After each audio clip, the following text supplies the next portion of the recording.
મારા પાડોશમાં એક ભાઈ મને કે વિકુદાનભાઈ નારાયણ સ્વામીની કેસેટ છે તમારી પાસે? મેં કીધું હા. મને કે મને દો ને, મારે સાંભળવી છે. ખરેખર મને દેવામાં વાંધો નહોતો, પણ આપણું ટેપે લઈ જાય હેરી, બોલો, અને પાછો દેવા ન આવે, અને આપણે ઉઘરાણી કરીએ તો શું કે ખબર નથી દઈ ગયા છોકરા. હજી છોકરા તારા તને પરસુણ પાછું ન દે, અમારા ટેપ હું કામ દેવા આવે? તો છોકરાઓની માંડે છોકરા કપાતર પાક્યા ને એમાં હું ન ઠર્યો.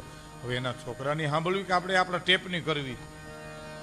તમે કીધું તમારા ઘરમાં ટેપ વાગતું હોય તમને ખબર ન હોય. મને કે છોકરા સારી કોરથી લઈ આવે ભાઈ, એમાં ક્યું તમારું એ તો મને કઈ ખબર